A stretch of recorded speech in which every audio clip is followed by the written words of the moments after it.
Assalamualaikum warahmatullahi wabarakatuh. Berjumpa lagi bersama Bapak. Hari ini kita belajar tematik tema 2 mengenai pelajaran IPA mengenai sistem pernapasan hewan dan manusia. Ya, kita dapat hidup karena bernapas. Ya, apa itu bernapas? Bernapas adalah proses menghirup oksigen dan mengeluarkan karbon dioksida atau CO2.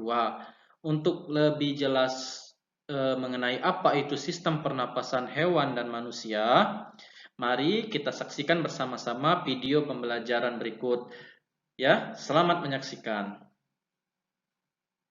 Kita akan belajar tentang alat pernapasan hewan.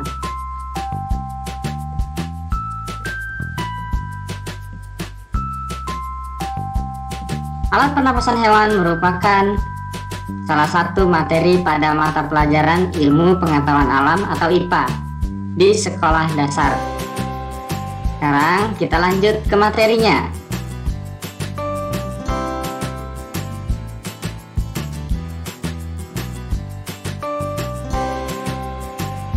Alat pernapasan hewan. Yang pertama kita akan mempelajari tentang alat pernapasan ikan berupa insang. Yang kedua, cacing tanah dengan alat pernapasannya permukaan kulit. Yang ketiga, katak dengan alat pernapasannya paru-paru dan permukaan kulit.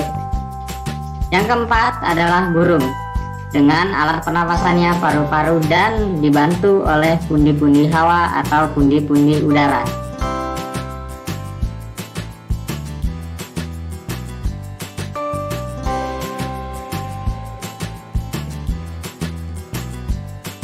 Gambar apakah ini? Ya, benar, ini adalah gambar ikan. Alat pernapasan ikan berupa insang. Insang terletak di sebelah kanan dan kiri kepala. Insang berjumlah 4 pasang. Lembaran insang adalah bagian-bagian insang yang berbentuk seperti lembaran. Di lembaran insang terjadi pertukaran udara. Ikan juga memiliki gelembung renang untuk menyimpan oksigen dan mengatur gerak.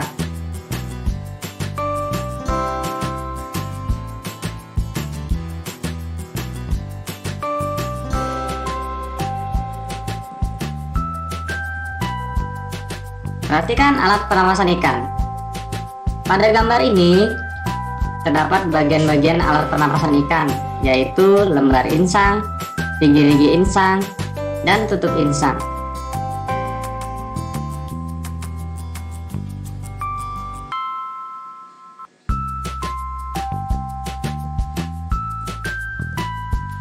Selanjutnya gambar apakah ini? Ya, benar, ini adalah gambar cacing. Cacing tanah bernapas melalui permukaan tubuhnya. Cacing tanah memiliki kulit yang tipis. Pada permukaan kulit cacing tanah terdapat banyak pembuluh darah. Kulit cacing tanah juga menghasilkan lendir sehingga terlihat basah dan lembab. Kondisi ini menyebabkan cacing dapat menyerap oksigen dan mengeluarkan karbon dioksida secara langsung melalui permukaan kulit. Tempat lembab membantu proses pernapasan agar dapat berlangsung dengan baik.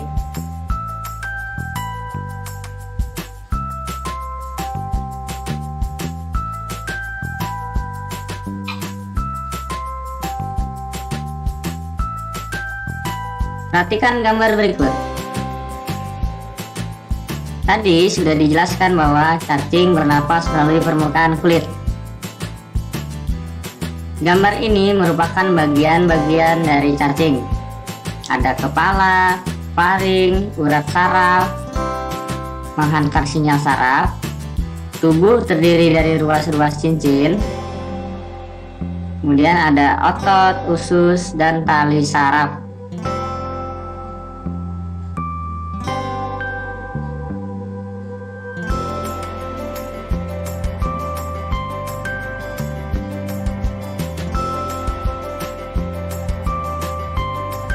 Perhatikan gambar apakah ini? Ini adalah gambar katak.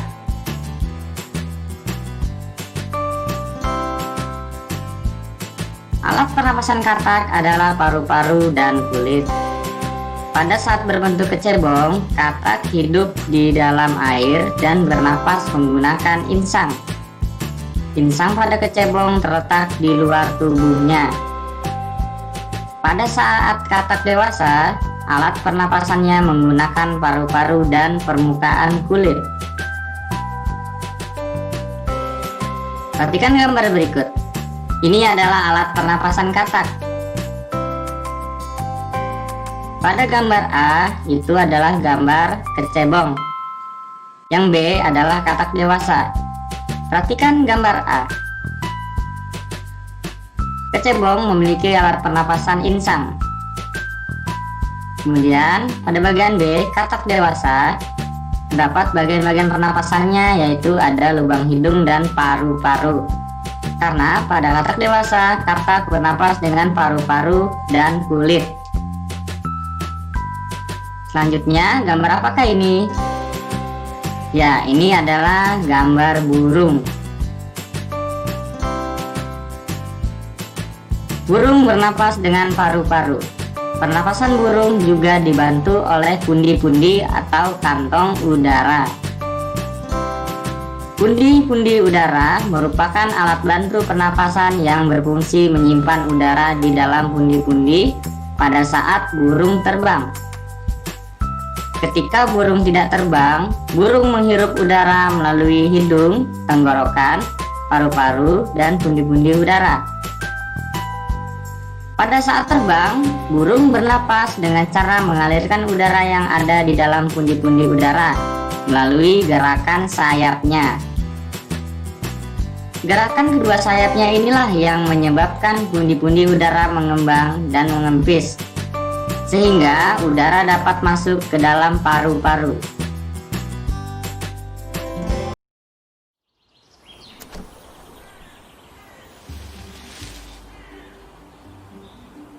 Manusia, hewan maupun tumbuhan, sebagai makhluk hidup, kita perlu oksigen untuk hidup.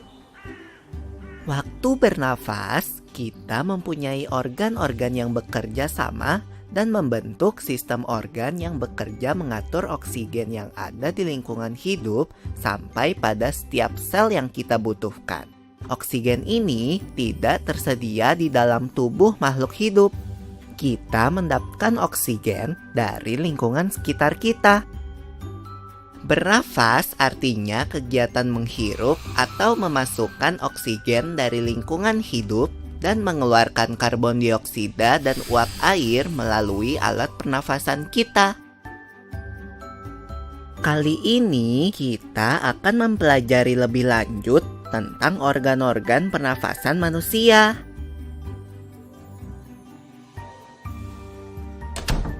Lula, kamu tahu enggak kalau alat pernafasan kita terdiri atas hidung, pangkal tenggorok atau laring, batang tenggorok atau trakea, cabang batang tenggorok atau bronkus, dan paru-paru.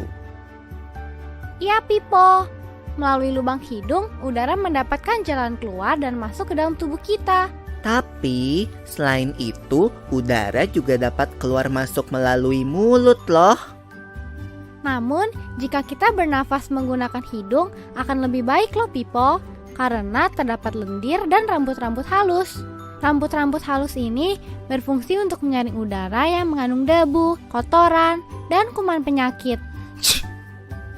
Benar sekali, Lula. Selaput lendir berfungsi untuk mengatur suhu udara yang akan masuk ke paru-paru dan mengatur kelembapan udara agar sesuai dengan kelembapan tubuh. Hidung juga jalur yang langsung terhubung dengan alat pernafasan berikutnya, yaitu tenggorokan. Tenggorokan merupakan alat pernafasan manusia yang kedua. Pada tenggorokan terdapat laring atau pangkal tenggorok dan batang tenggorok atau trakea. Pada bagian dalam dinding batang tenggorok terdapat selaput lendir dan rambut-rambut halus yang selalu bergetar yang berfungsi menghalangi benda-benda asing yang akan masuk ke paru-paru. Pernahkah kalian tersedak? Kamu pernah enggak, Lula? Pernah banget, Pipo. Itu kenapa ya, by the way? Tersedak merupakan gerak refleks untuk mengeluarkan kembali benda atau makanan yang masuk ke saluran pernafasan. Oh, aku tahu. Gerak refleks adalah gerak cepat dan otomatis yang menanggapi rangsangan dari luar organ kan? Iya, Lula. Kemudian pangkal tenggorok yang disebut juga laring menghubungkan hidung dengan batang tenggorok atau yang biasa disebut trakea. Pada ujung trakea terdapat bronkus, yaitu percabangan yang menghubungkan trakea dengan paru-paru kiri dan kanan. Paru-paru terletaknya di dalam rongga dada kan, Pipo?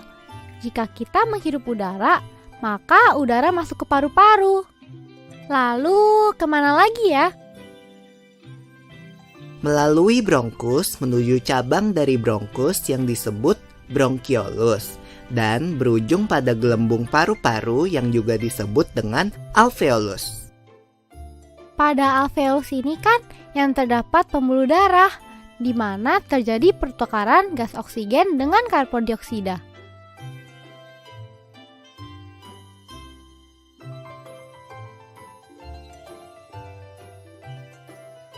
Well, Pipo, tahu gak kalau sistem pernafasan kita terdiri dari dua kan? Yaitu sistem pernafasan dada yang umum kita lakukan dan juga sistem pernafasan perut. Jelasin dong, Pipo, apa sih perbedaan detailnya?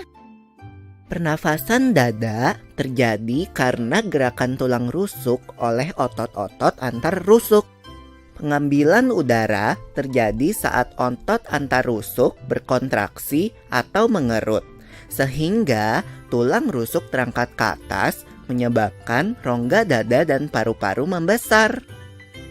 Oh begitu, berarti pengeluaran udara terjadi saat otot antar rusuk berelaksasi atau mengendur.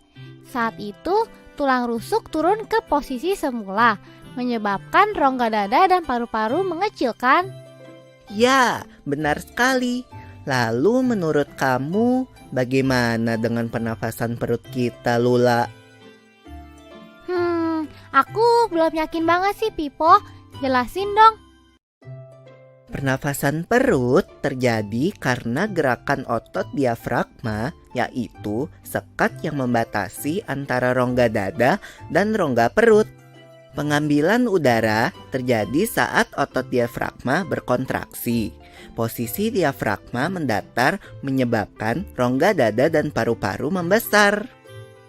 Berarti pengeluaran udara terjadi saat otot diafragma berelaksasi. Posisi diafragma melengkung ke atas, lalu menyebabkan rongga dada dan paru-paru mengecil. You're right, Lula. Lalu, gimana kalau kita sesak nafas karena banyak asap? Itu akan kita bahas lagi dalam video selanjutnya.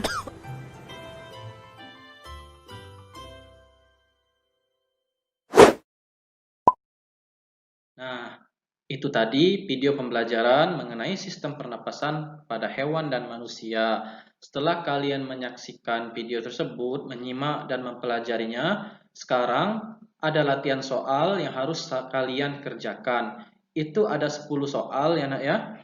Kalian jawab di buku latihan kalian, ya. Jawabannya boleh kalian cari dari video Bapak tadi atau di buku cetak kalian maupun di media lainnya. Bapak tunggu ya jawabannya, silakan kumpul di guru kelas kalian masing-masing. Demikian pembelajaran kita pada hari ini. Kita akan bertemu lagi pada pelajaran berikutnya. Sekian dan terima kasih. Wassalamualaikum warahmatullahi wabarakatuh.